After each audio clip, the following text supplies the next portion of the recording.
கர்த்தருடைய பரிசுத்த நாமத்திற்கு ஸ்தோத்திரம். இன்னைக்கு நம்ம பார்க்க போற வேத வசனம் எரேமியா 1ஆம் அதிகாரம் 8ஆம் வசனம். நீ அவர்களுக்கு பயப்பட வேண்டாம், உன்னை காக்கும்படிக்கு நான் உன்னுடனே இருக்கிறேன். Do not be afraid of them, for I am with you to deliver you. Jeremiah 1:8. இது நம்ம ஒரு சின்ன கதையா பார்த்துடலாமா? ஜோயலும் டேனியும் பல வருடங்களா நெருங்கிய நண்பர்களா இருந்தாங்களா. அவ எல்லாவற்றையுமே ஒருவரோடு ஒருவர் பகிர்ந்து கொண்டே இருப்பாங்களா.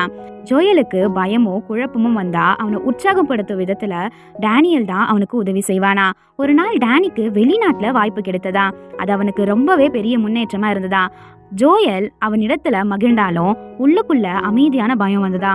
டேனி சில நாட்கள்லயே வெளிநாட்டுக்கு கிளம்பிட்டானா. ஜோயல் அவனை விட்டுட்டு வீட்டுக்கு வரும்போது அவனுடைய அறை ரொம்பவே வெறுமையா இருந்ததா. அவன் யோசித்தானா, இனிமே நான் யாரோட சிரிப்பேன், இனிமே இரவு நான் யார் கூட பேசுவேன், எனக்குன்னு இருந்த ஒரே நண்பன் என்னை விட்டுட்டு போயிட்டான் அப்படின்னு யோசிக்க ஆரம்பிச்சானா. அவன் ரொம்பவே தனிமையா உணர்ந்தானா. அதுக்கப்புறம் அவன் யாரிடமும் பேசவே விரும்பலையா. அவன் எல்லா வேலையிலுமே அவனுக்கு ரொம்பவே பாரமா இருந்ததா. ஜோயல் முழுமையாவே தனியாயிட்டானா. ஒரு இரவு அவன் அமைதியா அமர்ந்திருந்த போது அவன் பைபிளை திறந்தானா. அவன் எப்போதும் கேட்டிருந்த ஒரு வசனம் அவன் கண்ணில் பட்டதா. நீ அவர்களுக்கு பயப்பட வேண்டாம், உன்னை காக்கும்படிக்கு நான் உன்னுடனே இருக்கிறேன் அப்படின்ற வசனத்தை அவன் படிச்சானா. ஜோயல் கண்களை மூடிக்கொண்டானா. அவன் மெதுவா சொன்னானா, இசப்பா, டேனி எனக்கு துணையா இருந்தா, இப்போ நான் முழுக்க தனியாயிட்டேன். அவன் இப்படி சொல்லும் போது ஒரு அமைதி அவனுடைய இதயத்துல வந்துதான். ஒரு மென்மையான எண்ணம் அவனுள்ள வந்துதான். அப்ப கர்த்தர் சொன்னாரா, நீ ஒருபோதும் தனியா இல்ல, உனக்கு டேனி துணையா இருந்தா, ஆனா நான் தான் உன்னை வலிமைப்படுத்தி கொண்டே இருக்கேன்னு சொன்னாரா.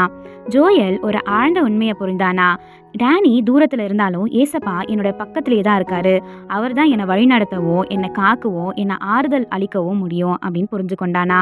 அந்த நாளிலிருந்து ஜோயல் தனிமையா பயப்படல. ஏன்னா அவன் அதுக்கப்புறம் ஜெபிக்க தொடங்கினானா. தேவனில் நம்பிக்கை வைக்க தொடங்கினானா. தனிமை மீண்டும் வரும்போது அவன் இதயத்துல சொன்னானா, கர்த்தர் என் கூட இருக்காரு, அவர் என்னை தாங்குவார்னு சொன்னானா. மனிதர்கள் நம்மளை விட்டு தூரம் சென்றாலும் தேவன் நம்மளோட அருகிலே இருப்பார்.